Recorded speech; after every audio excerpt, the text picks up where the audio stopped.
Behind the scenes, there's growing confidence that Denver may have quietly discovered several young players capable of completely changing the identity of this American football team next season. And one of those names is already causing a great stir among coaches and teammates. What's scary? Most NFL fans still have no idea what's coming. The Broncos know they need to take a big step forward if they want to compete for the Super Bowl, especially after Sean Payton and the team failed to achieve their goals last season. But now, there's a feeling that the roster is finally starting to develop the depth, explosiveness, and defensive versatility needed to become dangerous again.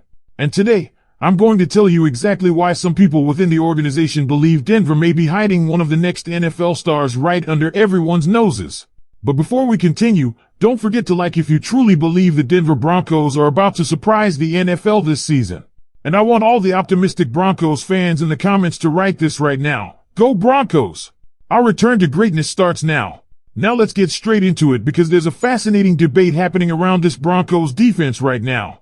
A lot of attention has recently turned toward Jonah Elliss after strong comments made by Nick Bonitto during his latest media appearance. And when one of the leaders of your defense starts publicly praising a teammate like this, fans should absolutely pay attention. Bonitto made it very clear that the coaching staff sees Jonah Elliss as far more than just another rotational defender. According to Bonitto, Elliss already spent a lot of time lining up at inside linebacker during third downs, and the Broncos apparently have multiple defensive packages designed specifically around his versatility. That's a huge detail because versatility is becoming one of the biggest priorities in modern NFL defenses. The Broncos don't just want pass rushers anymore. They want defenders who can disguise coverages, confuse quarterbacks, shift positions before the snap, and create chaos for opposing offenses. Bonitto even went as far as saying Jonah Elliss is one of the best coverage players on the team when dropping back into space. That's not a small compliment coming from one of Denver's own defensive stars. And when you start looking deeper into Elliss' rookie production, you can understand why there's excitement building internally. Even while dealing with injuries and only appearing in 13 games, he still produced 28 tackles, 5 tackles for loss, and 2.5 sacks while earning strong evaluations for his overall play. The problem for Denver right now isn't lack of talent. It's actually the opposite. This team suddenly has so many defensive pieces fighting for snaps that some really talented players may not even have full-time roles. That's what makes this entire conversation so interesting. If Jonah Elliss starts taking snaps at inside linebacker, where exactly do those opportunities come from? The Broncos already have experienced players in that room, and there are younger names continuing to push for opportunities as well. At edge rusher, it becomes even more crowded because Nick Bonitto and Jonathan Cooper already hold major roles. So the Broncos are facing a luxury problem right now. They have too many versatile defenders deserving playing time. But here's where things get even more intriguing. While Bleacher Report reportedly believes Jonah Elliss may be the Broncos' best-kept secret because of his ability to contribute in multiple ways, there's another player generating even stronger whispers behind the scenes. And according to the discussion surrounding this defense, that player may actually be Q Robinson. This is where Broncos fans should really start paying attention. Q Robinson entered the league with many people expecting him to become primarily a special teams contributor early in his career. But inside Denver's building, there's apparently growing belief that his upside as a pass rusher could become something much bigger than originally anticipated. And honestly, the flashes he showed last season were extremely promising. The Broncos coaching staff reportedly loved the explosiveness he brought every single time he stepped onto the field. What stands out the most is how quickly Robinson developed despite limited opportunities. He only appeared in 6 games, yet still managed 12 tackles, 3 tackles for loss, and half a sack while making a major impact on special teams.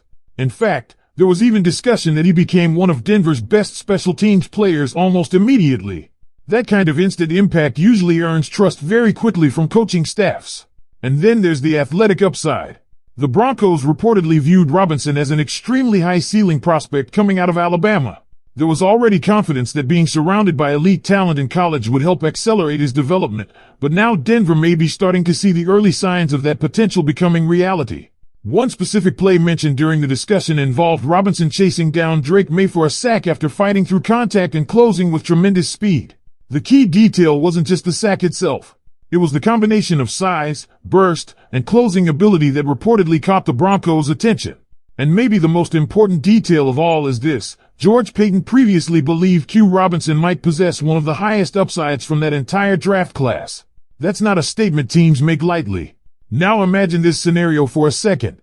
Nick Bonitto continues dominating as your top edge threat. Jonathan Cooper remains a steady force on the opposite side. Jonah Ellis becomes a hybrid chess piece moving between linebacker and edge packages.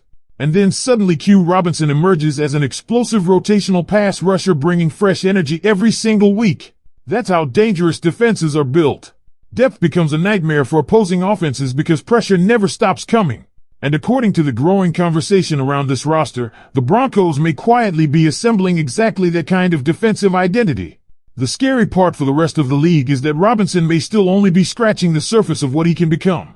There's real belief that preseason could become his breakout moment if his snap count rises significantly. The deeper you look into this Broncos defense, the more obvious it becomes that Sean Payton and the front office may finally be building the kind of complete roster this organization has been searching for over the last several seasons.